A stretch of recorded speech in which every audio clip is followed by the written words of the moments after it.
Back at Indianapolis Raceway Park, it's the Kroger 200 NASCAR Busch Series race. 22nd running of this one tonight under the lights. Tomorrow, we're over at the Indianapolis Motor Speedway for the Brickyard 400, the 10th edition of the classic midsummer race. 2 p.m. Eastern Time, starting with Discover Card Countdown to Green.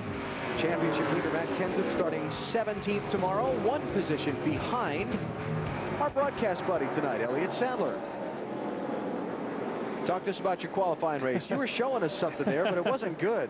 No, that's a lot of tire smoke right there. It actually yanked the tire and the wheel out of my hand in turn 4 coming to the checker flag right there. So kind of killed that lap. We tried to burn the right front fender off, but it stayed on. Start 16th. Looking forward to tomorrow. Be a good one. We look forward to it, too.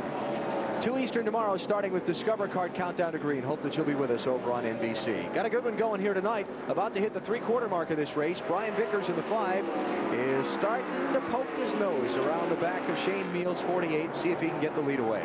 I think it's the same thing that we saw the first 125 laps of the race or so. Brian Vickers, the 5 car, is a little bit better on longer runs than the 48. 48's a little bit better on the shorter runs. Now, Brian Vickers, he has a faster car. Can he pass it? Yeah, and both these guys are very young, haven't been racing that long. Shane Lee getting into some lap traffic, so you know he's looking ahead. He's got his spotter on the roof going to try to talk to these guys to give him some room to let those 2 guys battle it out. So we're getting into crunch time. And of course, Scott Wimmer's not that far behind him either, so we'll see what happens. And they're in some big lap traffic here. 77 car Dana White. The leaders will clear him. And then another 4 lap machines just up ahead. It's how Brian Vickers got by Shane Hmiel before. Lap traffic ran Shane up the racetrack, and Brian hooked a left and went underneath him. That was back at lap 108. And the last time, 100 laps ago or so, it was a 37 car of Davey Green right behind him. Now it's the 23 of Scott Wimmer that might actually be faster than the front 2 cars. And the 57 of Jason Keller closing in too. 22 machine Brian Tyler, former USAC open wheeler, a lot of laps here at IRP. He goes to the outside. And this got to be one of the things, Elliott, that's got to really be frustrating for these leaders. The lap cars aren't all doing the same thing. They're not all laying over to the inside or running the outside. They're kind of scattering around the racetrack. Yeah, well, you notice that with some of these guys with these yellow bumper stripes on. They don't always know to try to go to the inside and give the leaders a break, because they always tell us in our drivers meeting, hey, next week you might be in that position. You want the same respect that you need to give these guys this week. So I know Shane Hmiel probably learned a lesson at the beginning of the race when Brian Vickers got by him. So I know he's taking his time and trying to plan his passes out a little better to protect the racetrack and make Vickers passing, and, you know, kind of an open track. Front 4 in your picture. Shane Hmiel, Brian Vickers, Scott Wimmer, Jason Keller. We have 47 laps to go here at Indianapolis Raceway Park. Follow this weekend's action live online with NASCAR.com's Track Pass. For more information, log on to NASCAR.com. Whole lot of pressure up front. Whole lot of pressure. Shane Hmiel, the 48, he tried the apron that time to get by Coy Gibbs in the 18. Brian Vickers has been hunting and pecking and searching for a way around Shane Hmiel for the lead. He hasn't found it yet. Do a little mini through the field for you and let you know how the top 10 are faring with their cars right now. Ralph, you go first. We'll start with the leader, the number 48 car, Shane Hmiel. They went up on the track bar 1 round. He was a little tight, and they also put 4 tires on that car. Vickers went down on air pressure on the left side, trying to help it turn through the center of the corner. That's what crew chief Lance McGrew told me. He's also a little snug, but not too bad. They're pretty much just biding their time right now, trying to get a spot where they can get around him cleanly. With more on the 3rd place car, that's Scott Wimmer. Mark Garrow? Well, Scott Wimmer right now about 7/10 of a second behind the leader, Shane Hmiel. On that last pit stop, they tried to fix a tight condition and get the car more forward bite. It's still a tick tight, but it is jumping off the corners a lot better, and Wimmer thinks he can reel the top 2 cars in. Ralph? Well, you've got Jason Keller in the 57 car running in 4th. They made a track car and an air pressure adjustment. He was tied in the center. He also stalled leaving pit road, but he seems to have bounced back from that okay. Stacy Compton in the 59 is running in 5th position. He took 4 tires, made a small air pressure adjustment, was a tiny bit loose after being tight early on in the event, but more importantly, as soon as he's done with this race, Mark, he's headed to Sturgis. Ron Hornaday running in that 6th position, 5 seconds now behind the leaders. He led this group of cars on the restart. Right now, Ricky Byers is saying the car is fine, but they just need a long run to reel in the cars in front now. Is this the bid that gets Brian Vickers the lead? He had a good run, but he can't get down in the corner. Now this time he has a great run in the center of the corner. Maybe this might be it. Not yet. Oh, it's one of the things you gotta love about this racetrack. Progressive banking. Less banking at the bottom than up top. The shorter way around is not necessarily the fastest. I tell you, Vickers gets such a great run off each corner, but it's just hard. He cannot roll through the center of the corner with Shane, because Shane's taking his line away, so it's going to be tough. He's going to have to get a really good run off the corner to try to clear him before they can get into the next one. He's not giving up. He continues to try, hoping that the 48 car will just slip a little bit. There he is on the apron again. He's trying it. All 4 of them below the line.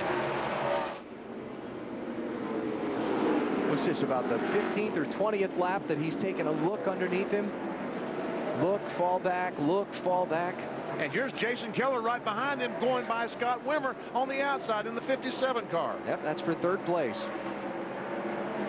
Lap traffic there in front of the leaders. Let's go get some more now. Get some more. Jerry Reary in his NASCAR Busch Series debut in the 39 gives the front couple some running room. I tell you, those guys running side by side too. We'll let Jason Keller close up to them, and Vickers got to make a decision. If he cannot make the pass, Jason Keller's going to trap him down on the inside, try to, and follow the 48 by him. So he's got some decisions to make here. He better try to make the pass real quick before the 57 gets there. Lap car of Larry Gunselman ahead. Oh, contact. He backed out of it. Man, oh man, that was so close. Wow. The lap car was closing the lane. He was running up on quick, and he had to get back in line. And did he do damage to that right front fender? I mean, yeah, really, this is a short racetrack, but they're still running 100 miles per hour, and downforce does mean something. Let's go back and look at it. Going down in turn 1. There you see the contact. Wow, that was close. It was close. Both guys did a great job. The damage on that right front fender of Brian Vickers' car. We see way too much up here in the booth. I'm about to lose my cool up here. Too much stuff going on. Oh, it's great, though, isn't it? It is. You're glad you came out tonight. I know you are. I am that. Vickers dogging Shane Hmiel, persistently trying to find a way around. If either one of these 2 guys wins, it'd be their first NASCAR Busch Series victory. And this is a track that's been very friendly to first-time winners. 4 times in the past, the guy has picked up his first Busch Series win here at IRP. Butch Miller in 1986, Joe Nemechek in 92, Tracy Leslie in 93, and none other than the 3rd-place driver, Jason Keller, 1995. Oh, that time Shane Hmiel ran across the slower car, almost got in the back of him, came down the hill, almost got in contact with the 5 car of Brian Vickers. Doesn't get much better than this. I mean, 2 guys going for their first win. There you see that slow car. Vickers almost gets in the back of him, has to hit the brakes, but then he comes down to try to block Vickers.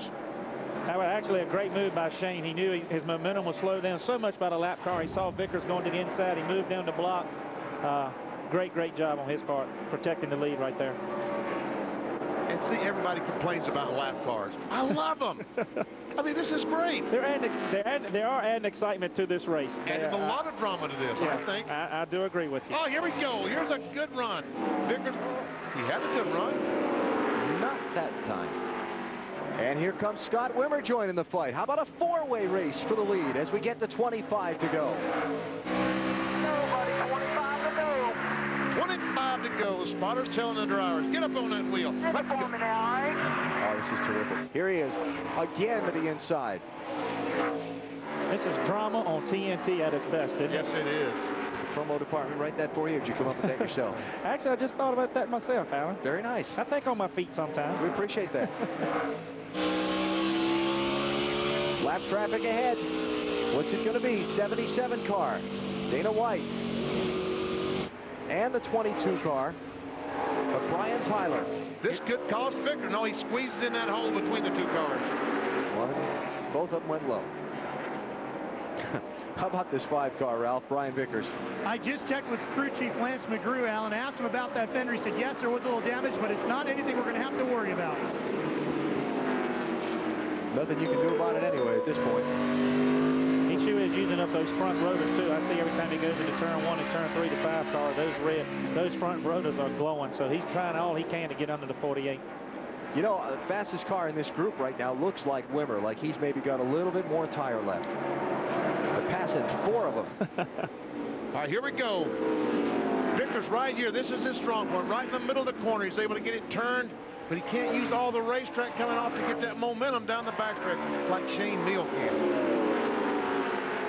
He has to just tiptoe into turn 3 to keep from sliding up into him and taking them both out. We've seen a lot of accidents tonight getting into the corner. Up, he's trying it again. See if he can take his line away, getting into the corner. Shane will do that. Make Brian hold his car down, makes him loose in, but here he gets another good run coming back off the corner. He's almost there. Just a few more feet. He can use the racetrack off the corner. But Vickers realizes that. Will not let him have it. And Wimmer to the outside of Keller for 3rd. Is he going to clear him? Wimmer to 3rd. Oh, these two kids are doing such a fantastic job out there. Racing like this and not putting each other out. Great job of these two kids. They are. They're acting definitely like veterans right now. Oh, Run that he makes time. the pass. Brian Vickers finally clears Shane Hmiel with 20 laps to go. Now can Scott Wimmer get around Shane Hmiel and try and do something with Rick Hendrick's driver, Brian Vickers. There's Rick watching all this. I'm going to tell you how smart a car on a Rick Hendrick is. He puts a veteran driver in the car last year with David Green with a young team. Seemed like they ran good every single week. David probably helped them that direction. They put a new driver in it this year. Man, that team is really taking off. Here comes Scott Wimmer trying to get that Stacker 2 car alongside. Come on. Come on. That's my cousin Sam. I can recognize his voice. He's the biggest cheerleader right now. Yep, just couldn't hook it up in that bottom lane.